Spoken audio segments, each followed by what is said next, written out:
afternoon we have with us a Ph.D. doctor from King Mongkut Institute of Technology of Ladkrabang. Is Dr. Rutchanee Gullayanon, or Kunlun. Thank you for being with us. This webinar, as you saw, is about the rise of AI industrial robotics and how to best prepare for competition with King Mongkut Institute of Technology. Kun Rutchanee Kunlun studied also computer system engineering, and she has a PhD in electrical and computer engineering from Georgia Tech. At the same time, she obtained an MBA in entrepreneurship while studying in Georgia Tech. And she worked in IBM Hardware and WebSphere software departments in Research Triangle Park in North Carolina. Now she's currently director of King Mongkut Institute of Technology of Ladkrabang Research and Innovation Service, and engaging various research and development projects with the industry. Rutchanee, first of all, thank you again for being with us today. And I will give you also right now the host of this our virtual platform, so you can share the presentation very soon with us, and you are free to go. Okay, great, thank you. And hello everyone, welcome to the session. So before I start, just give you a quick introduction to the talk today. Although the name of the topic is the AI for the industrial robotics, but in fact, I'm pretty open to any other industries as well. As we all know, AI currently are employed in so many different industries.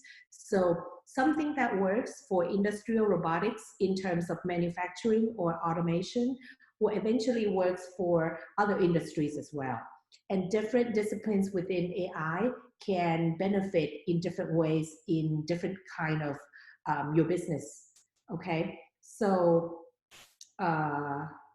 okay, now I see I have to admit them.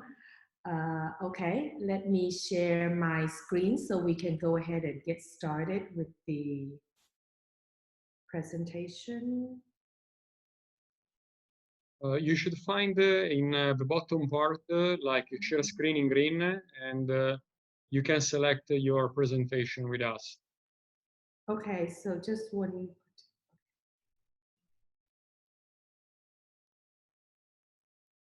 Can you see my screen? No, not yet. In the meantime, for the participant to this webinar this afternoon, we will put the video record on the YouTube channel of the Chamber of Commerce later on. And in the meantime, if you would like to have, if you have some question during the webinar, you can type it in the chat. You will find the logo of the chat in the bottom part of your screen, and I will moderate the presentation later on. Okay, can you guys see my screen? Yes. Okay. Can you see the PowerPoint at the moment? Yes, we can. Okay, great. And let me just make sure that I can see any incoming participants. Give me 1 second.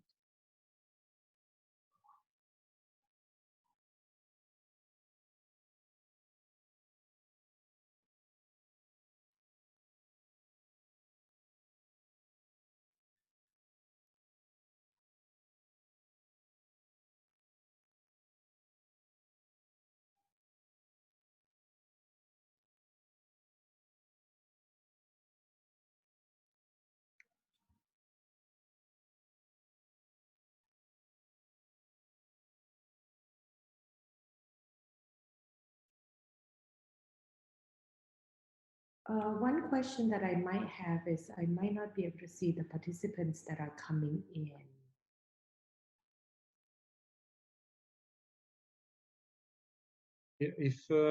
If anybody else is joining the webinar, you will have a pop-up on your screen, like admit. Okay, all right. You will see them. Okay, All right, then I will go ahead and start my presentation. So like I mentioned earlier, what I would like to do is get this presentation to be as interactive as possible.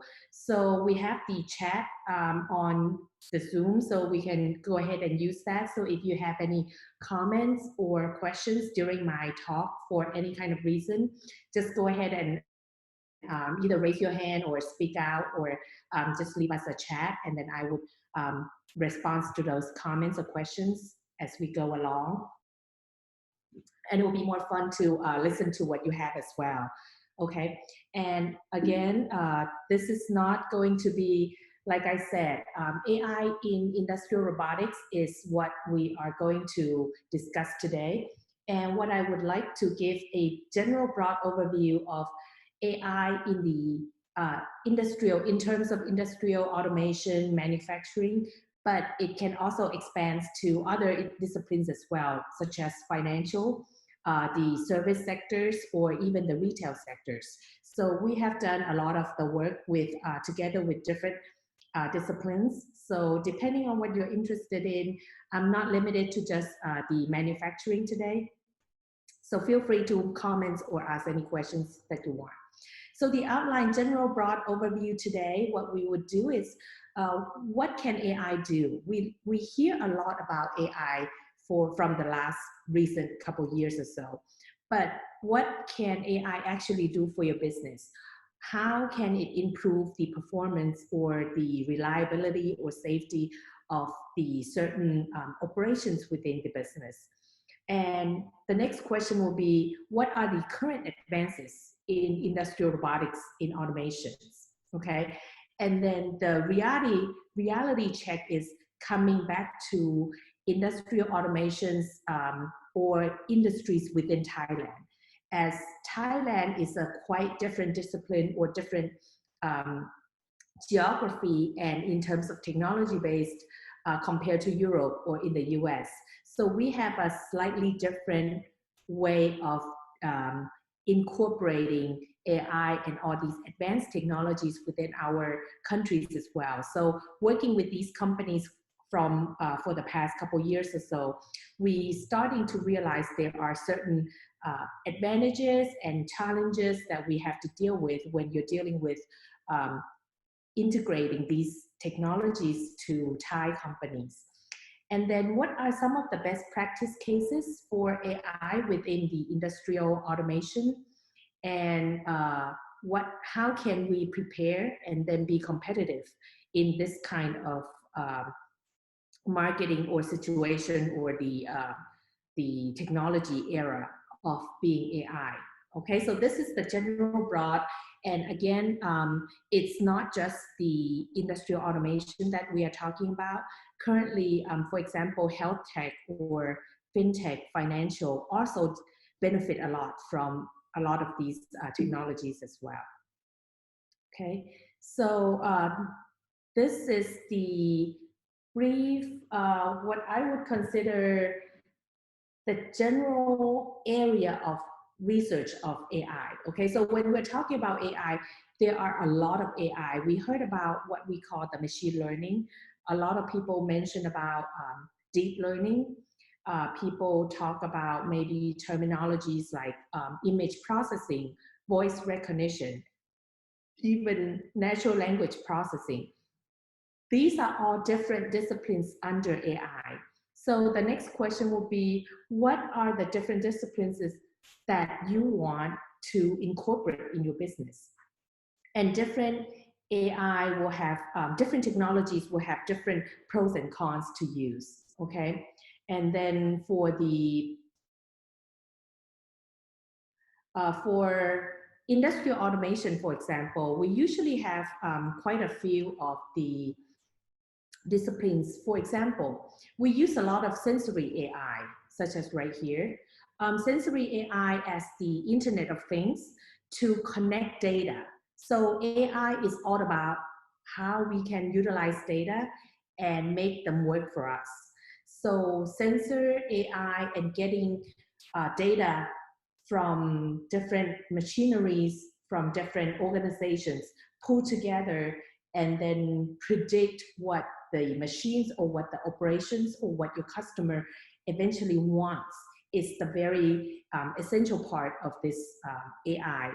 Another one that's very, very important for the industrial AI is also the physical AI. These are the actual machineries, for example, actual robotics.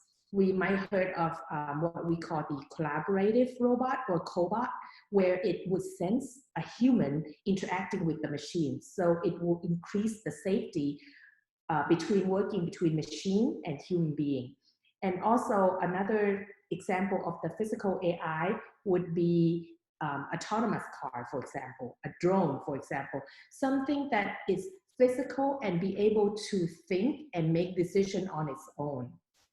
Another one that's very pretty common for AI in industrial robotics is also the image processing. We might heard some of the word that might come across sometimes is OCR. That's language text recognition. You can actually take a snapshot of picture. A lot of people might be able to take a phone and just use Google Translate, take a snapshot of a picture, and it should be able to recognize certain text in different languages and be able to translate for us. That's one unique technology in OCR. And then it also has vision, how we looked at signals or even recognize license plate or facial recognition.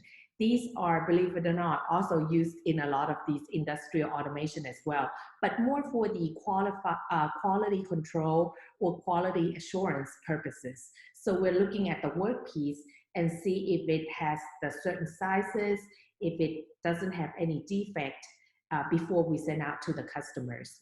And the last one that we use are the natural language processing, voice activation. So these we might not see as more as common as in some of the other industries, but we do use them quite a few, but more or less on the maintenance and operation side, where we connect it with the operators rather than the actual manufacturing of the robotics and manufacture itself. Okay, so these are some of the big ones. The one we definitely did not see in here is the general AI.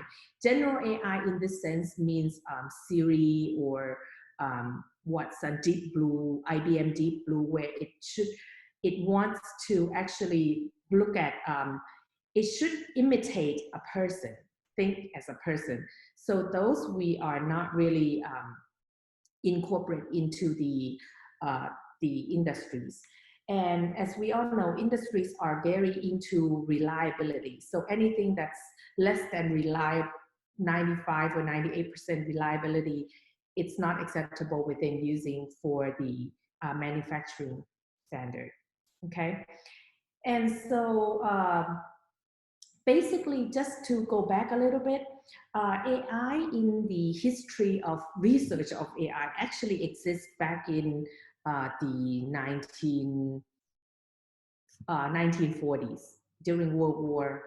So back then it's probably the first time ever with the code detecting machine from Germany, the England to detect the code from the Germany army. That's actually the first time ever that we actually started and considered as AI systems. But ever since the AI has been going through, you know, the ups and downs of the research throughout the years.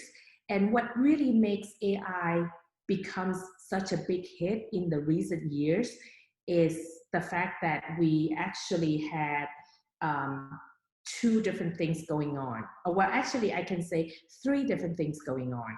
Number one is the cost of the sensors are actually dropping dramatically, as you can see. It used to be that the cost of just be able to measure one vibration of the unit, or even just be able to measure the temperature of the environment and send it real time to a computer, that costs a lot.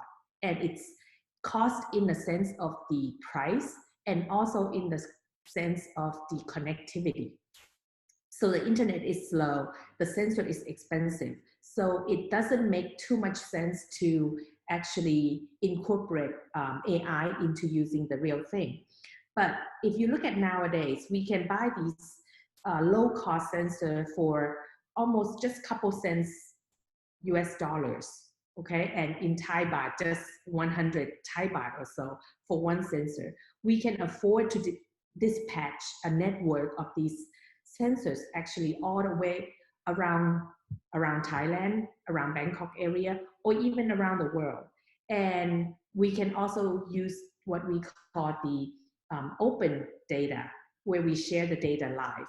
And with what the government and a lot of people are also talking recently about the 5G network, this is what enables AI in the most efficient way.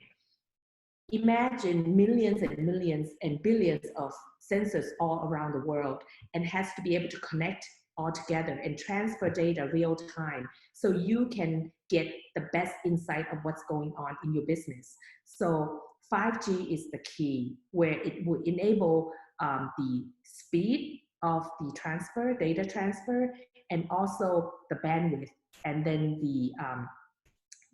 the elimination of the lag, the delay. Okay, and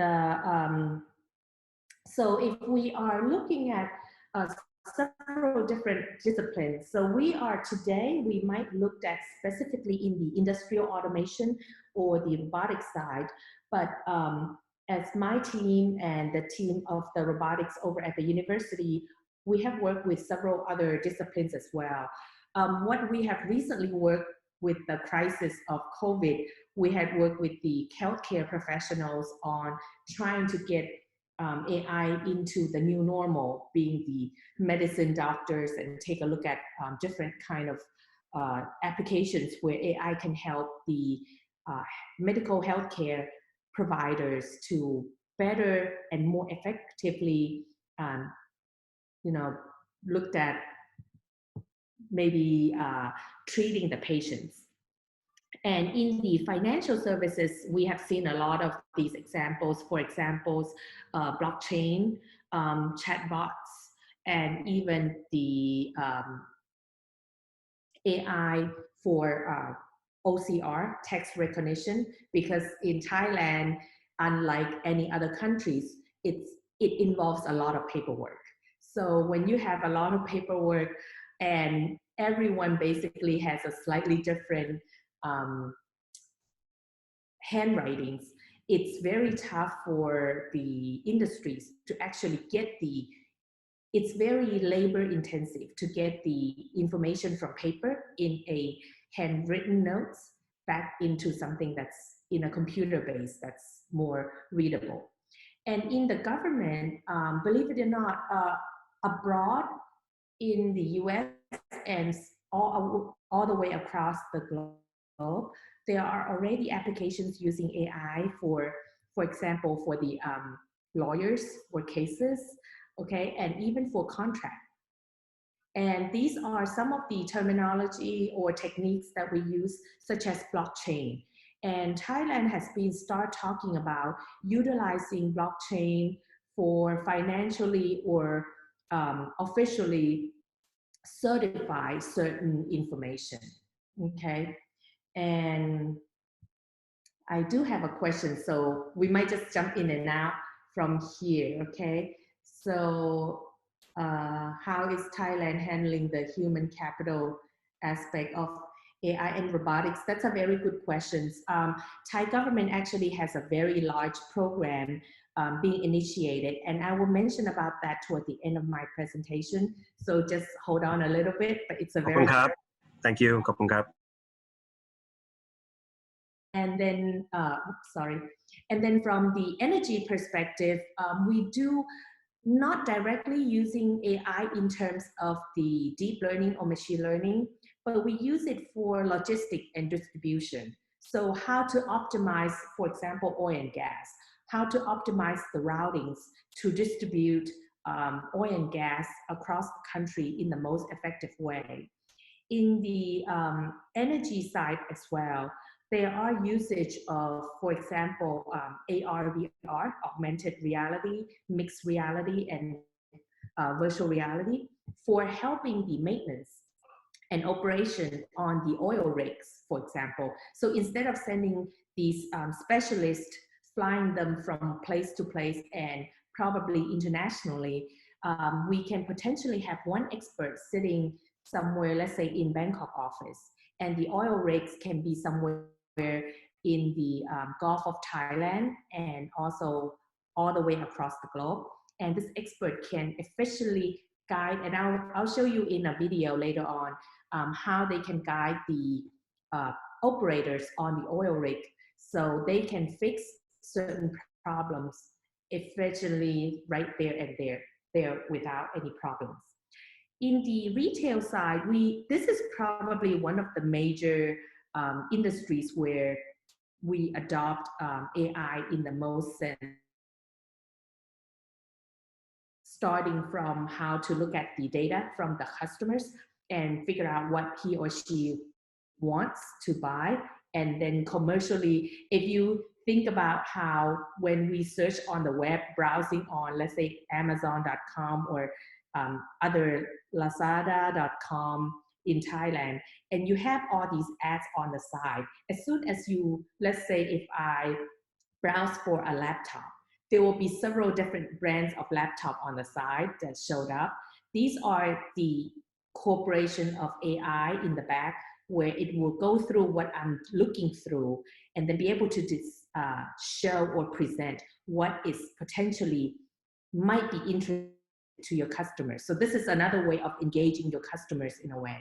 And also recently, because of the new AR, VR technology, there are new ideas of how to try on clothes. So instead of having the actual fitting rooms, you can have the convenience of your home and be able to take a picture of yourself and just do pick and shop different clothing and put it on yourself. And then that's a virtual shopping experience that's also being introduced into the retail industries quite a lot. Okay, and of course the travel and hospitality, this is also another big industries that are currently using AI as well, in terms of the looking at what the customer wants, similar to the retail side, and then also looking at the how we can optimize, or what we call the revenue management, how to best predict or best set our prices for regarding whether it's the hotel or the price tickets, seasonal tickets. Okay, so those are the different things that currently are being used. And then and AI, because of that, AI has been on the the top 10 technology trends for the past 4 or 5 years, and it will continue. And one thing we can see is back in 2016 or 17, we probably have 2 or 3 items on it that are AI based. And up until 2020, this is probably, we have 6 or 7 of these technology trends. Autonomous things is one of them. There's a digital twin, and I'll go into the detail about that, what it is. And then we also have the blockchain, that's also one. And the last one that's being one of the, I would say the newest coming technology and then being very popular now is the immersive experience. So AR, VR, and MR, the mixed reality, blend between the two. This becomes one of the new technology that it can be used quite a lot for translating what AI is thinking to what human can understand. Okay, so I always want to say AR, VR,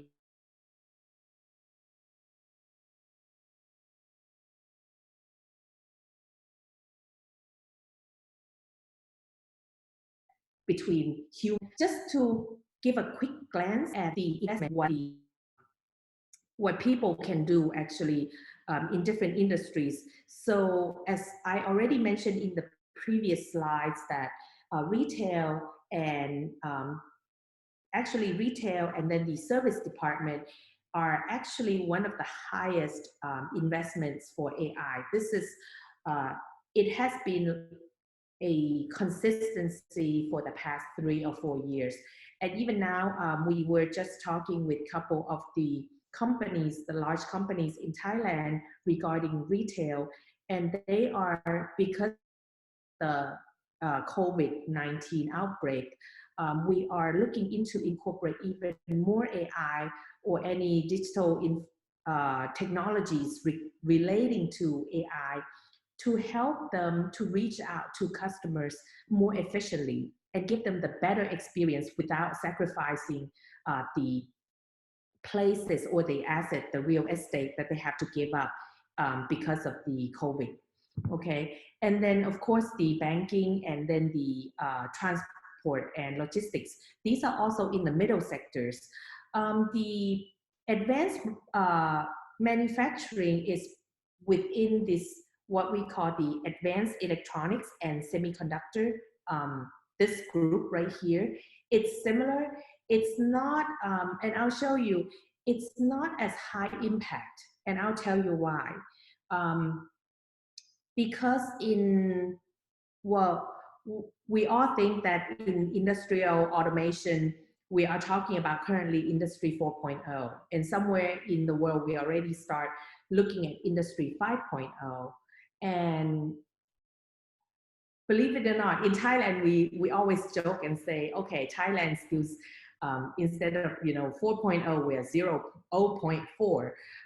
But in fact, if we compare Thailand to a lot of the big companies out there in the world, in terms of the usage of AI, we're not that much different, okay? In the automation portion of the industries, AI is still quite limited, but in a certain sense, and I'll go into the details in a little bit about that, okay? So we can take a look at different sectors that are actually using AI to implement in different things. And these AI will involved in all the way from the marketing section of their operation to their supply chain manipulation, to their manufacturing process, to the logistic, and all the way to the customer service. So the entire chain of your business can have some kind of AI get involved, but with different technologies of AI, different areas of AI, okay? And this is what I want to mention to follow up from the last comments that I had, is that if we look at different countries that around the world who are adopting AI, okay, one thing that we realize is that, well, of course, the retail and the professional service are the professional service and the retails are the two high industries that are still currently employing AI the most. But at the same time, some of the more conservative industry, I call it the conservative, and education where I'm in, it's one of them as well, where it's almost impossible for the professors to even just to force them to teach online learning at this point. So this is, and there are reasons of why certain industries are easily adapt to AI more than the others, okay? And I'll go through those reasons in a little bit.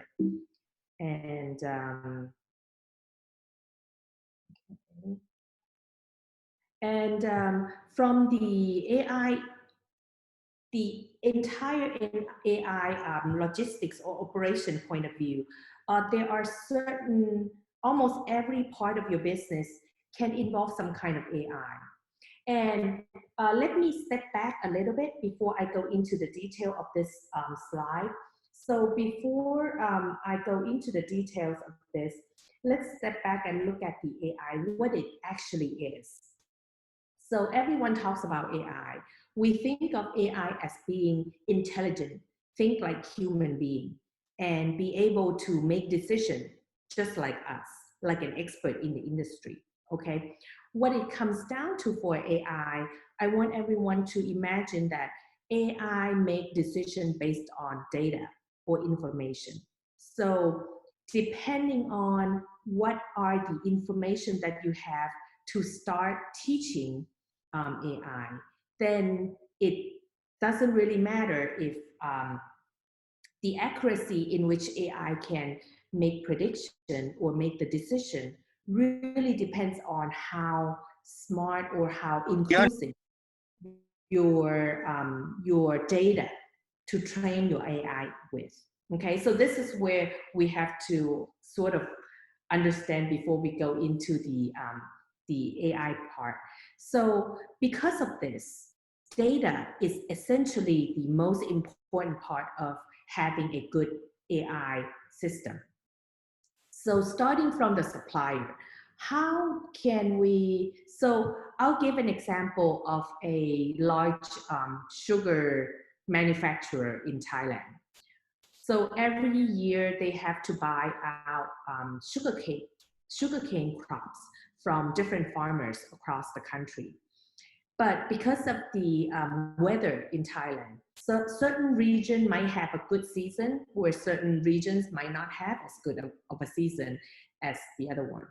How can this particular company decide to buy or even offer a good price to a good farms where they will produce an optimal or the maximized number of sugar from their crops, where they might get a lower offer to a slightly different farm where it might not have as good of a season of it is.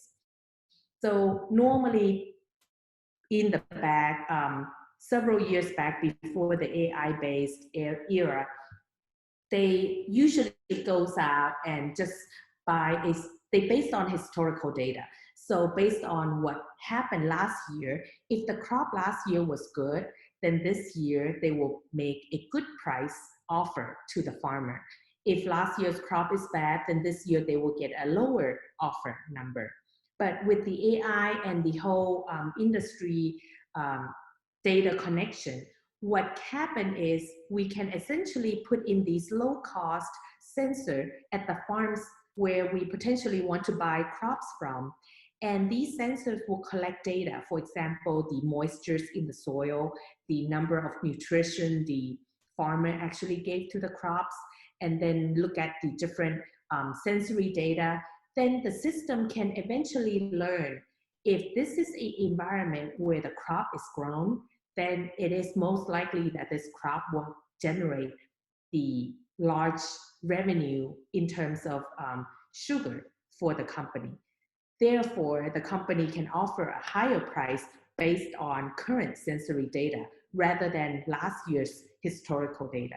So this is on the supplier side where we can essentially look at using data that we can collect from local sensors and based on information from historical data and environmental data, make a good decision of which supplier gave you the best supply to maximize your manufacturing. And on the logistics side, AI also comes in and help in terms of deciding which route. It's the routing planning, optimizing the route. For example, if we have a retail store where if you think of yourself as a, let's say a retail store, online store, where customers buy in all the time, but your customers are distributed all over Thailand. So how can you make the least amount of distance driving, but yet still be able to deliver all your products to the customers right on time and with the least amount of energy consumption, for example. Okay, so in this sense, we can actually use AI for optimizing, take a look at the trend of where the customers are, where you should be planning your routes for different vehicles to go in the morning, in the afternoon, or how many shifts it should be. In Singapore, there is a very unique, interesting case that I always like to give as an example for the logistics. And I'm personally hoping that sometimes, somewhere in the near future in Thailand, we can do something like that as well. What happened in Singapore was that, well, Singapore is a little bit smaller. And when in the morning, people live outside in the suburban part of Singapore, where they comes in to work in town. So in the morning, what happened was the city of Singapore actually looked at all the location of their taxi cabs within Singapore and realized that there are certain areas of Singapore where there are higher demands of customers than the others. So instead of having taxis running around scattered everywhere, they basically just sort of like guiding these taxis and say, hey, you should go to these areas within, you know, this neighborhood where you will be more likely to get picked up or get called by your customers. And similarly, in the evening, when people are getting off from work, most of the demands that cause the taxi cab are coming from the central part of Singapore. So the taxi cab will actually be centralized within that area. Well, now someone might say, well, that's kind of, you know, we already know that. So as a smart taxi cab driver, he or she might already be doing that. So, but with these AI and connected data everywhere, you can actually pinpoint and say, there are certain numbers of taxi cabs within this neighborhood. You should go there. You will get more likely to get called. Where certain area, let's say area B, there are already so many taxi cabs over there. Don't go. It's gonna get crowded, and essentially it's creating congestion for the city as well. So this is one of the very important aspect of applying AI for the optimal routing for logistics in that industries. The producer, which is the manufacturing part, there are so many different things. For example, the robotics that can work with people. There are computer visions that can inspect the workpiece and see if it passes the quality assurance. And then it also has other stuff. So I'll go into that in a little bit as well. And then the wholesale retailer, the logistics for the service provider will be the same as the second one. And then the hotel reseller part, because of similar to what I mentioned before. So people use this data from retail, from the customers, to generate what there are two different aspects of generating information. One is for this particular customers, what he or she would like to usually buy. And so you can target this person specifically. This is more of a niche market aspect. But then you also have another one where you sell the product as a volume. So you can look at your product as a product group and see which product group actually get more popularities in terms of the sales. Is it seasonal? Is it regional? Is it certain types of customer based? So you can use what we call the unsupervised learning to classify these kind of information for the retail side. And then on the customer service side, a lot of time we talk to some very sweet voice lady on the phone, and that could be a chatbot that are talking to us. Or now we have a lot of apps that can talk to you before you can actually get to the real person. So it eliminates a lot of the redundant work off from your regular employee and put a little bit more challenging work to them and leave the more sort of like a routine work to the robots or to the AI, okay? And this is several of the popular area, I would say, in AI that are currently being the most talked about topics in the world. And of course, machine learning, a lot of people already heard about it. But under machine learning itself, there are so many different categories. For example, what we call supervised learning, where we teach the AI what it should be, and then let the AI recognize the products or the answer by itself later on. There is also what we call the unsupervised learning. This is something not a lot of people have heard of, but we actually use it quite a lot, in the sense that if you don't want to teach the system, meaning you don't have to give every single answer yourself, you can use what we call the unsupervised learning and let the AI kind of figure out by itself what should it be, okay? And I'll give some examples later as well. Computer vision, doesn't matter if it was the text recognition, object recognition, or the face recognition. These are all within the computer vision. So this is one of another one of the large area where investments and a lot of research and a lot of work has been done to incorporate AI into the industrial work. Virtual agent. Virtual agent is what we might be familiar with is chatbots. Okay, chatbots or any kind of what we call the bots that can interact with you.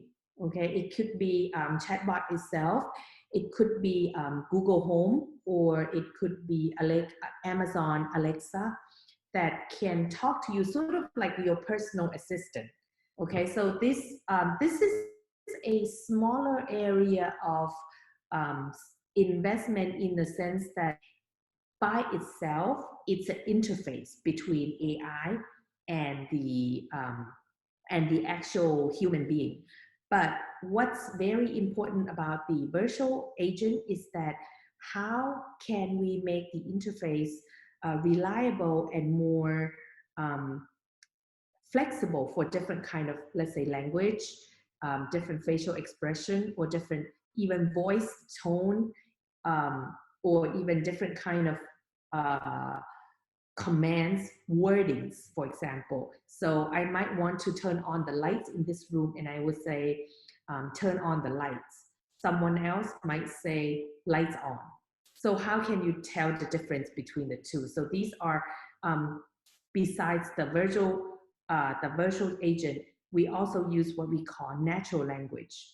So natural language across from virtual agent, this is another language or the area where we try to teach AI how to speak a language the way humans do.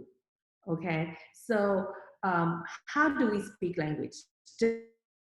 Different languages have different grammar. So in Thai, we might be saying subject, verb, and object, where it could be similar for English, but let's just give one example. In Japanese, it's subject, object, and verb. So the order of the wordings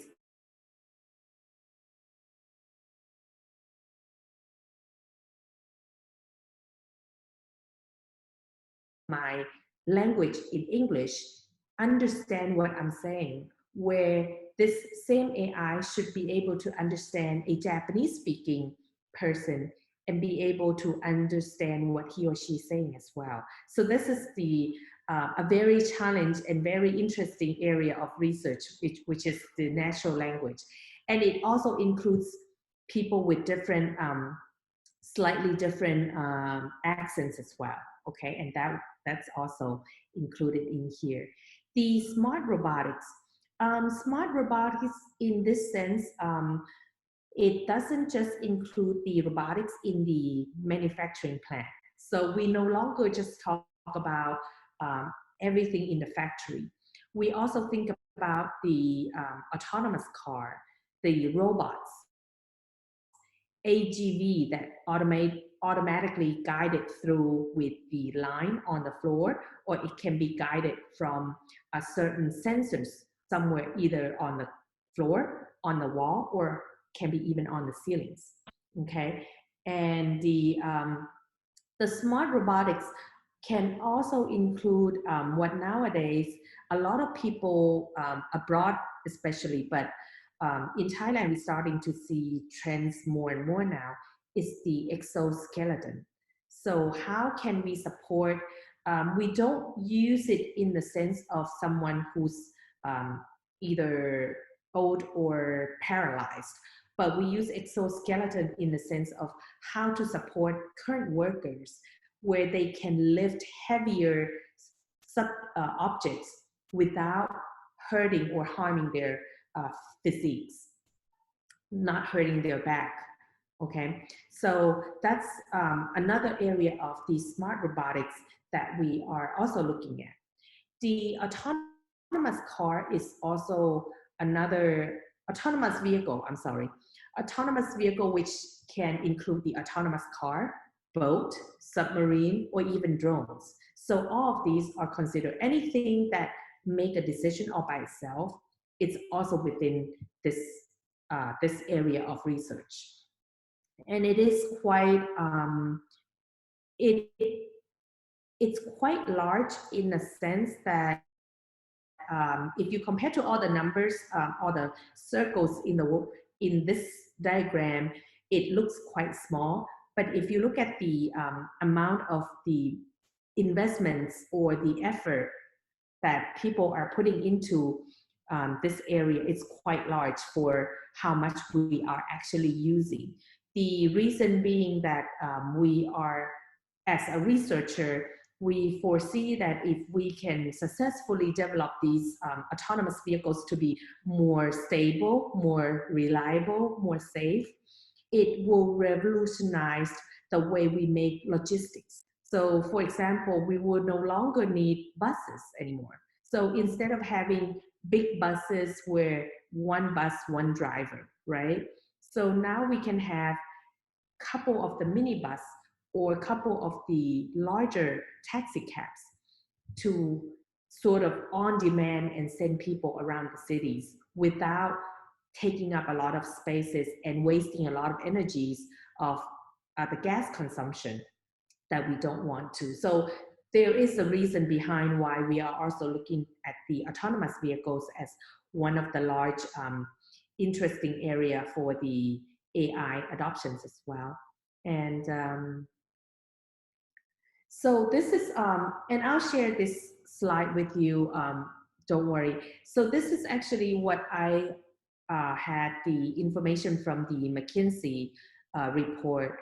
And they basically had the, based on that 5 circles in the previous slide. So we would now look at each one of the industries that we mentioned earlier and take a look at which segment or which area of AI that are being used the most in that one particular industries. So for example, for the manufacturing, so for the manufacturing where I boxed in red, what's being actually used the highest is actually the smart robotics, autonomous vehicles, and then also the actual machine learning itself. Okay, but what's not being used are, or used the least, are the virtual agents and the natural language. So this is more of a conversational interaction between human and language and AI. But on the other side, if you looked at the computer vision, where in manufacturing, we don't use a whole lot of computer visions compared to smart robotics. But let's take a look at healthcare, the one below it. It actually uses a lot of computer visions, where we take a look at the MRI scan from a person. We might be looking even what we call the sound. It's the similar algorithm as in the computer vision. So for example, one of the research that we are currently working with the doctor at the Faculty of Medicine here is that how to look at or how to monitor your heartbeat rate and be able to tell if you have a high risk of having a heart attack. So instead of knowing whether or not your heartbeat is beat fast enough for the fat burning zone or different kind of zone, now we're looking at if it's actually potentially have what we call a skip a beat phenomenon, where that's from the doctor's point of view, that's a high risk of having a heart attack in a very near future. So a lot of the things that common normal people like us from day-to-day life, we might not realize, these are something that we actually needs to be able to monitor, and that AI in computer vision can actually help with the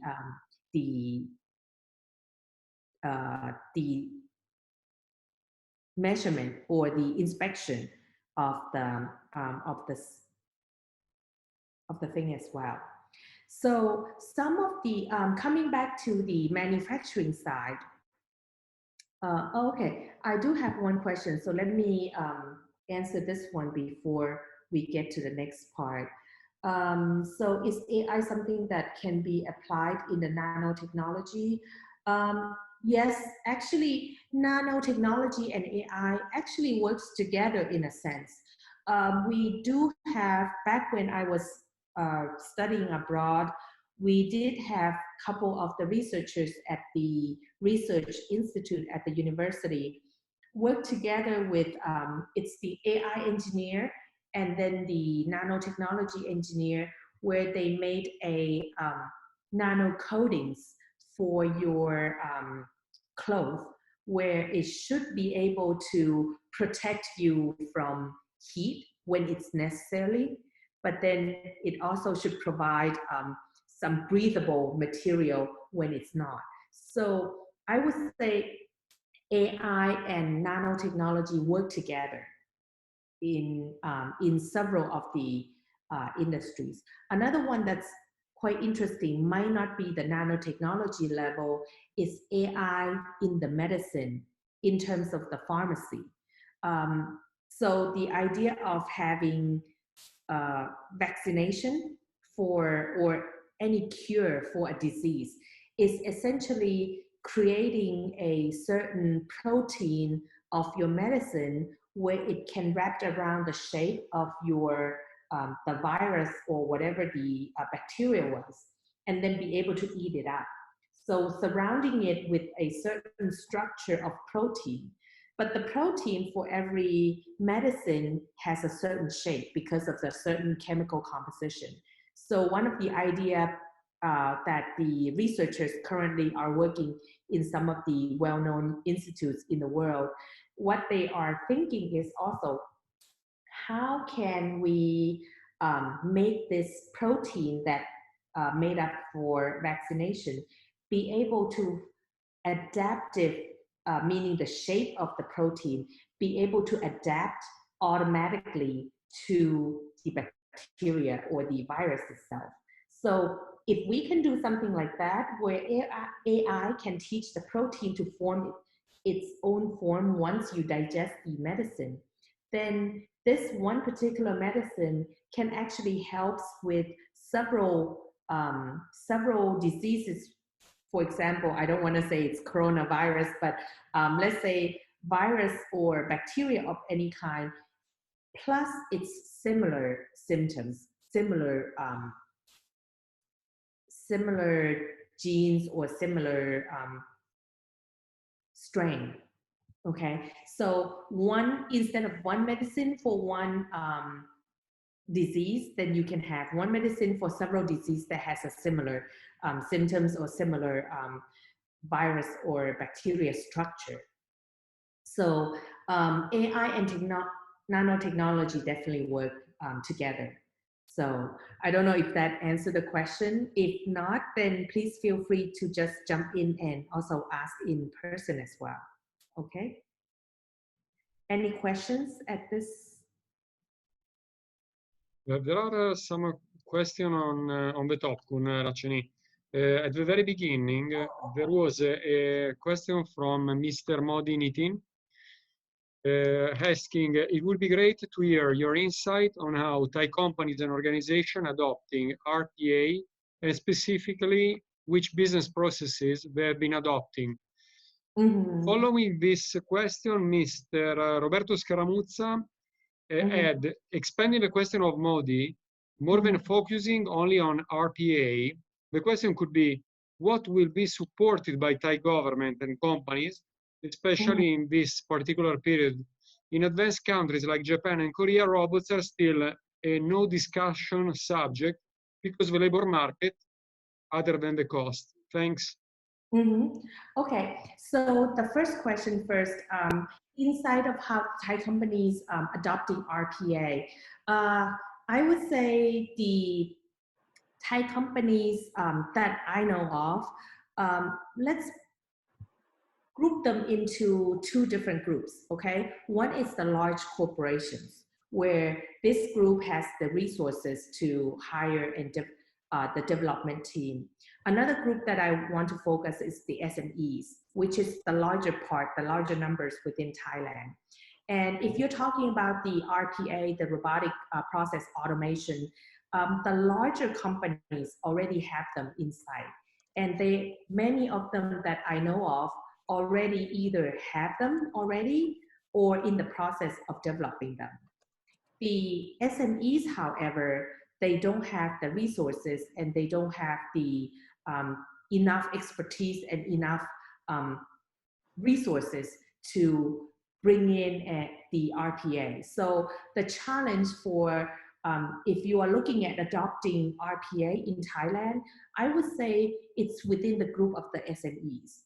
Because oftentimes when I talk to the larger corporation, they already talk to some big names company who already comes in, make proposals and recommend them how they can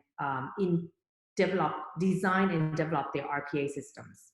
Where a lot of the, I would say, medium and larger enterprises in Thailand, they want to do it, but they want to do it in a slightly, much lower cost. And it's the cost and the understanding of how they can use RPA and the expectation of what RPA can do for their business is usually what they are struggling with before they can bring into the new the actual business. Go ahead. And there's another question in RPA.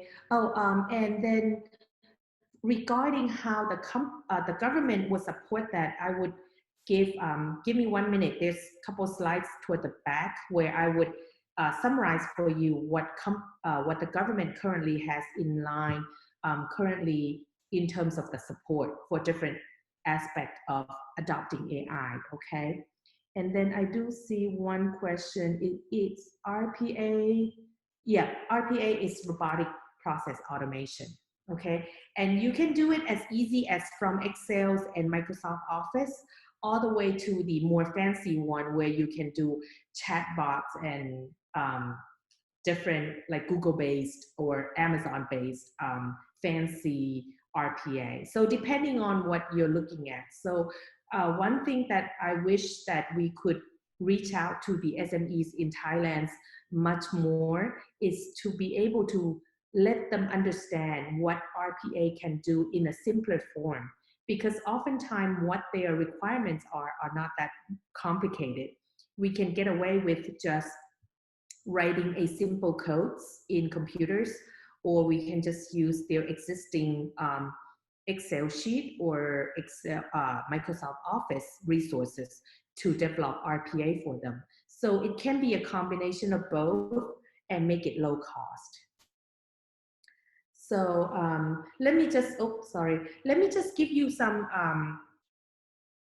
examples of technologies in industrial robotics.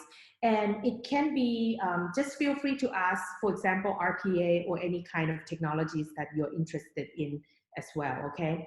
So these are some examples that I want to show just because I'm starting to see a lot of trends where these are technologies that started off from manufacturing plant.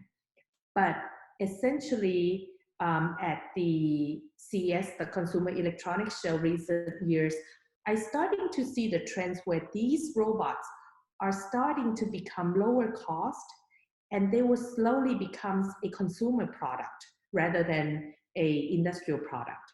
So these are what we call the collaborative robots or cobots, where it's slightly different from regular industrial robot in the sense that it can sense, it has a what we call the force sensor. So it can sense when a human grabs its arm, or it can sense when it hits something when it's not supposed to be hitting. So it has that little sense, almost like our skin kind of ability to sense the surrounding. What's good about this ability is that we can use it to work with humans. So as you can see in these pictures, these are all these are just some examples of cobots that are currently available in the markets now, where we use these robots to help guiding human. So instead of having the human lifting a very heavy object, or having to hold a certain workpiece, for example, a soldering or welds that make it stationary and not shake all the time. So instead of having the human do it, we let the robots does it. And in recent years, because of the price drop in these robots, we're starting to see a lot of the larger players, for example, LG or Samsung, starting to come and play, trying to come in and play in this area of the robotics as well, where they adopt these robots and make them into consumer product, for example, for making coffees, to help you clean certain things, to help you make tea, or even wash dishes. So these are some of the applications that we're starting to see from technologies that originated from factory, but nowadays it becomes a more and more consumer products. Similar to autonomous things, the robots, where we might see these robots that clean, the vacuum cleaners robot, right? The iRobot that runs around the house. So now we seeing these robots not just being the cleaning robots anymore, but it's the personal assistant, where it can follow you around and being able to interact with, just like Google Home or Alexa, it can interact with your different devices in the house. Essentially, these different things that started off from factory manufacturing for industry 4.5 or 5.0, as I would say it, these products will become part of our life. And more or less, we are going to be interacting with it one way or another. So it becomes necessary for these robots to have some kind of AI, some levels of AI. I do have one question and comment, and it says, recently I bumped into a robot in a Thai hospital and in a big mall with a popular telephone company advertisement. Do you think the entertainment industries and human can benefit of this human-like machine? It is a potential field of business. Definitely. I personally study in robotics and AI, so I do have a lot of demands from companies in Thailand who comes in and say they want to do all kinds of robots for certain things. The mall is one for reception. There are some demands for examples now with the COVID. We are talking to the doctors now, where if you're thinking about what we call the hot ward, where we keep a lot of the quarantine area patients in there, we don't want to have the risk of having doctors and nurses going in and out all the time. So, but they are required to make the round every hour or so to check on the patient.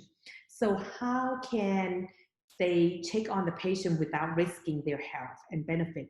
So it becomes a job, we call the doctor medicine. So that's another robot type that are being used. The entertainment, it's a lot. If someone gone to, a certain hot pot chain in Thailand, they used to have food delivering robots, and it will come out every so often to also dance for you, and it's for entertainment. And we start seeing a lot of robots with a certain level, doesn't have to be high scale of robots in the education sector as well, where you can buy these small robots for teaching kids English or teaching them a certain idea. So this, instead of having mom and dad trying to teach them English or teaching them certain language, you can have a virtual card, and the kids or the baby can interact with these robots. And the robot almost have like a little emotion where it can tell the kid when it's happy or if it's not. So that area is also becoming, in the education side, another one of the big area. In the entertainment, we do have not exactly a physical robot.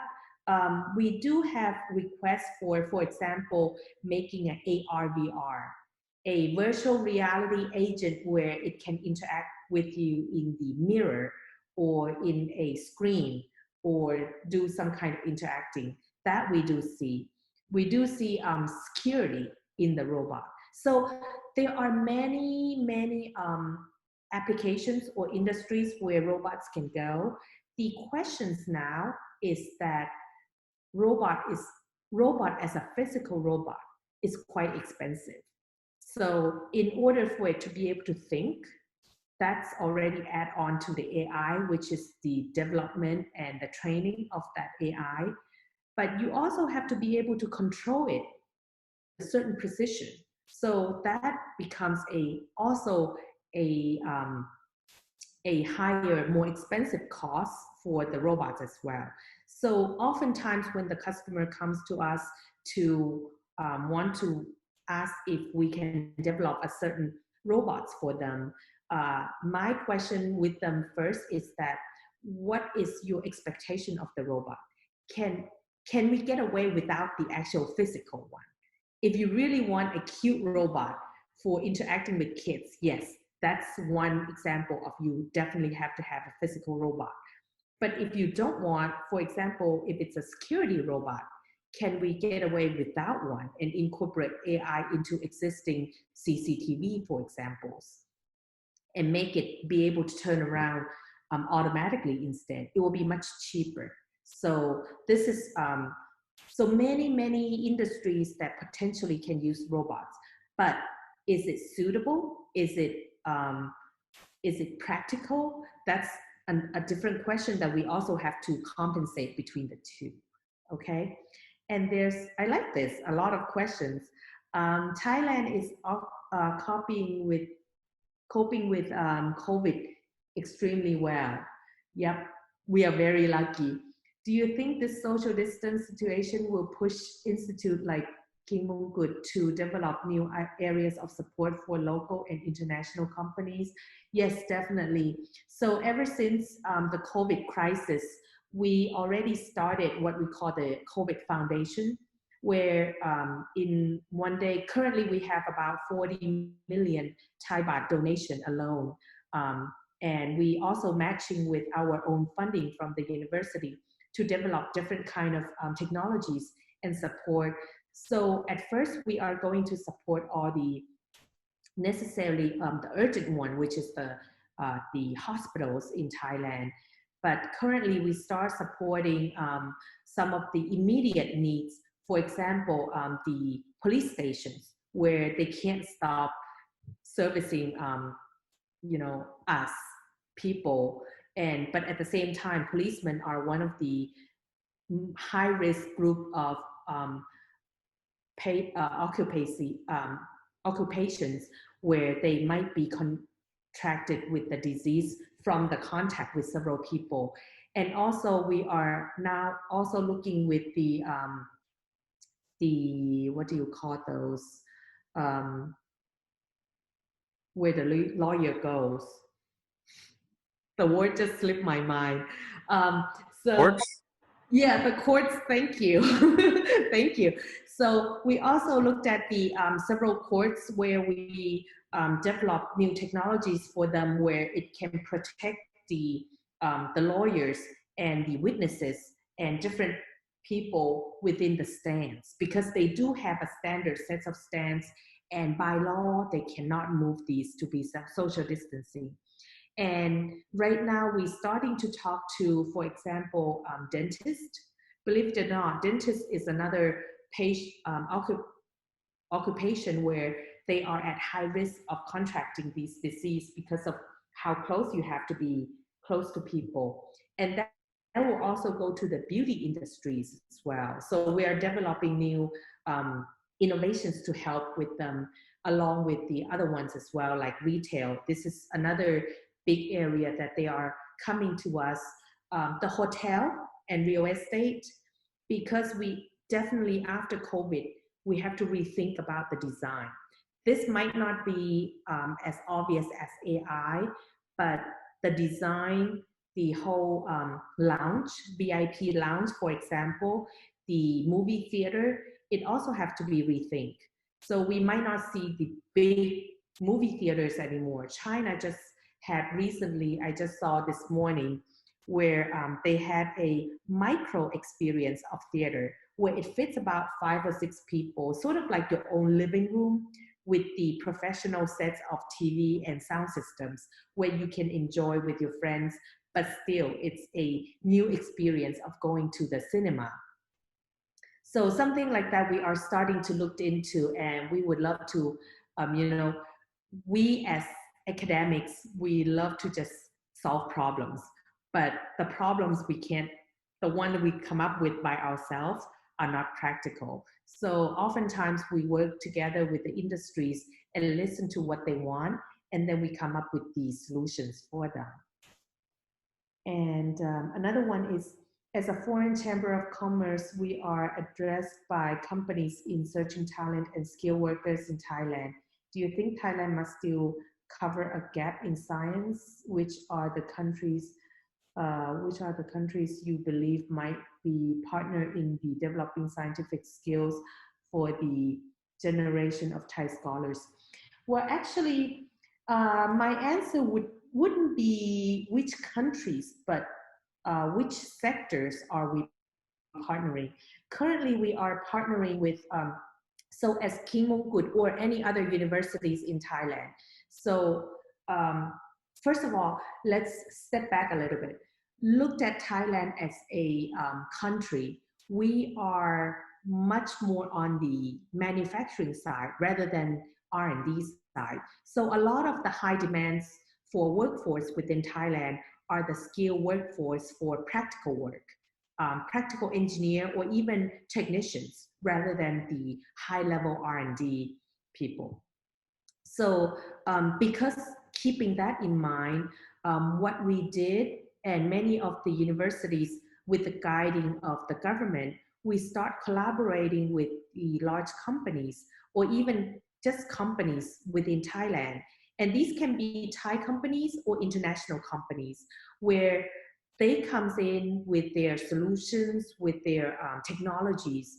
And we as the academic help teach our students together what the industries demands for.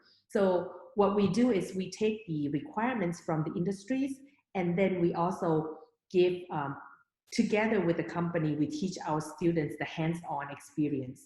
So this has been what I found one of the most beneficial to both me or my team as a researcher, and also the students, because as a researcher or academic professors, we get to see what are the advances of the companies, because oftentimes these are the visionary people where they would guide us. What do they want to see the business to go to? And us as the researcher or academics personnel, we can easily, well, it will be fun for us to take whatever the challenge from the companies and teach it to the students together. And this has been what the government, the Thai government has called it the triple helix program. So there are 2 or 3 different aspects of the triple helix program. One is education, one is research, and one is actually the digital transformation of the company itself. So there are slightly different programs, but all within this 3 partnership way, or 3 or more, I should say. Okay, but 3 in the sense that it's the private.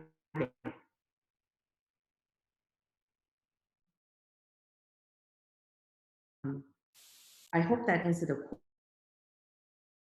Yes, absolutely. Like actually adding an accent on the sector of development is actually much more useful than aiming a country as a potential partner. Thank you. Yes. I'm glad you agree with me. So that means we're going to the right direction. Okay. And then let me just go through these slides real quick. And then please feel free, if you have any comments like this, just drop it in as well. Okay. And so this is one of the collaborative robots. This is what we call the AR/VR. And we do starting to see that a lot, not just from the gaming industries anymore.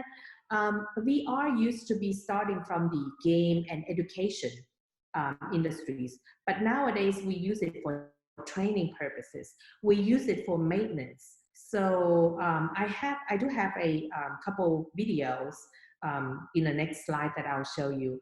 But this is another one, but glad you guys already mentioned about the robotic process automation.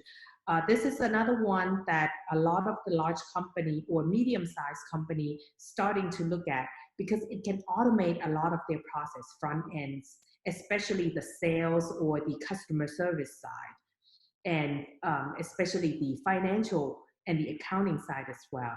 Okay. Okay.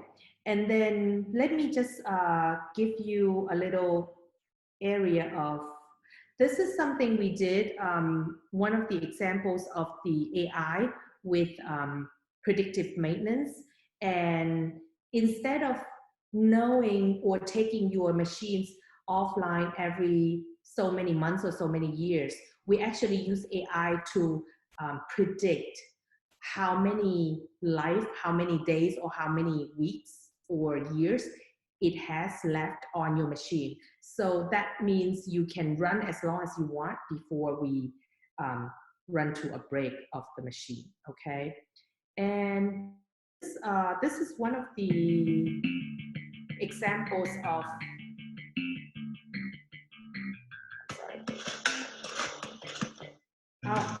I'll just lower the volume a little bit. So this is one examples of the AR/VR that I mentioned before. So instead of having AR/VR as a solution for playing games, now you can actually have AR in this sense.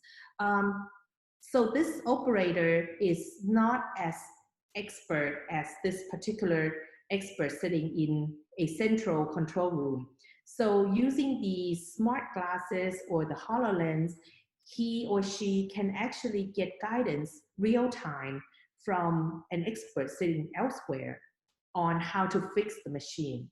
So this is just one example where if you take a look at this green arrow that the technician or the expert sitting draw, this green arrow right here, it actually is drawn by this guy right here.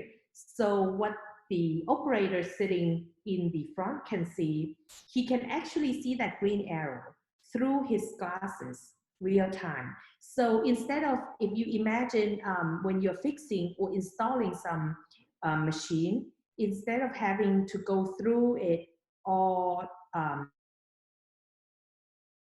they do it real time with the expert.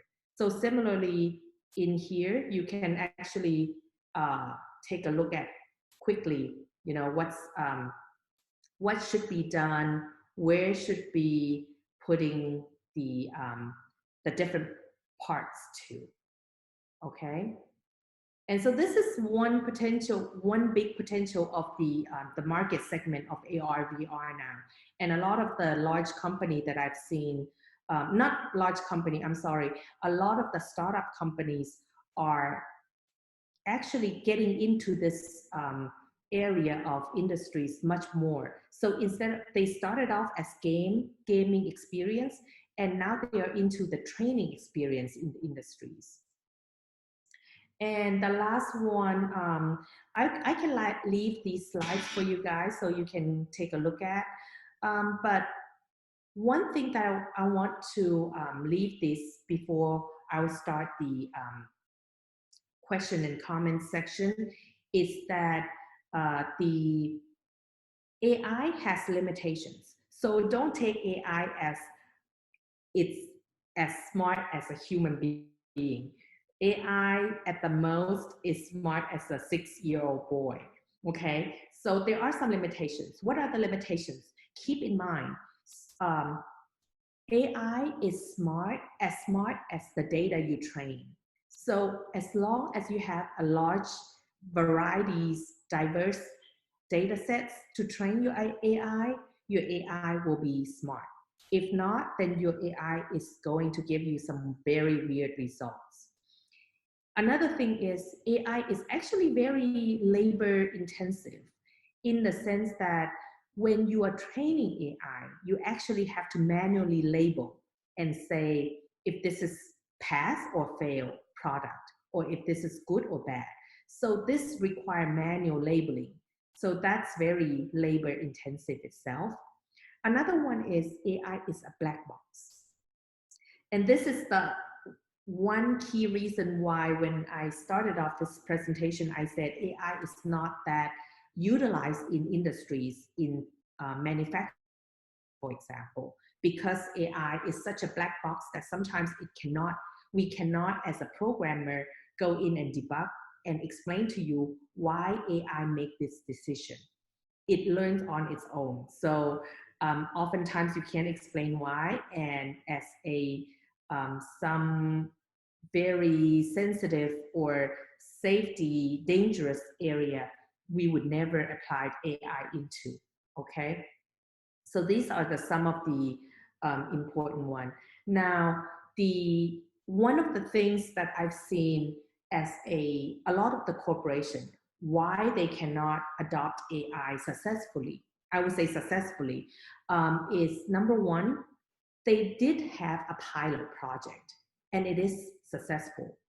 But to be able to go from that pilot project to scale up for their whole business, that's a whole scale problem. And a lot of the companies cannot scale, okay, for several reasons. Secondly, they don't have the clear business plan, directions. So using AI, or if you decided to use AI, you need to do a very, very clear decision to convey to your team you are going to use AI, because otherwise within certain period of time people will question what AI is doing. And because AI is black box, like I mentioned, you cannot explain exactly why AI is doing. So there becomes a little area where we do not trust what we are going to implement. So if you cannot push it through, that becomes a failure for adopting AI. The next one is the lack of skilled workforce. And because of that, I would leave you with these. So actually, there are three main things that we have to take a look at. One is actually reskill, upskill your existing workforce. Instead of hiring your new workforce, for example, data scientists or everything, what we actually found is that the sensors nowadays are low cost enough that we do not have to buy a new equipment. So 90% of these companies, especially in Thailand, and believe it or not, across the globe, big companies like Procter and Gamble as well, their factories built back in the early 70s, and they're not going to sell everything and replace them with a new machine. So most of them, what they do is replace or add in low-cost sensors. And because of that, the good thing is your existing workforce still valid. You just have to challenge them to a new technology. So reskill, upskill your existing workforce is a very vital part. And rethink the cost structure. So what we always say is when you're adopting AI, you're basically thinking a whole new business or marketing strategy to your business. So if you can't adopt with that, you're going to lose it to someone who can. And in terms of the support from Thailand, the Thai government actually has 3 different programs currently being deployed, okay? The first one is what we call the non-degree courses. So these, some of them, currently we are running one that are fully funded by the government. And I think they are going to have every other semester or so. So these are the fully funded by government. You can support your employee or someone who's interested in coming to study at their own time. Usually we run it on the weekends. So it takes about equivalent to a small one course. So it takes about 1 month to finish this course. And it's equivalent to 3 different courses at the university level. More of the practical side, less on the theoretical side. So in these classes, for example, in AI and robotics, they will get to learn how to actually use the tools available already out in the market and be able to create a small projects using those. And then there's also what we call the triple helix collaboration. So this is more of the digital transformation or research, where the government will fund partially. Usually it's depending on the agency where they give out this fund. It can vary between 25% to 50% of the funding, and the private industries will match with the other part. And what it would do is it will allow the government to send funding through the university, but at the same time using the researchers from the university to come in together with the private sectors and help transform a mostly small and medium enterprises for Thailand, because that's the larger part of the economy in Thailand. And then also there are a lot of tax exemption now benefits for the robotics and AI side. We have benefits through BOI, but it's actually being run through a organization or committee called Robotic Core, CORE.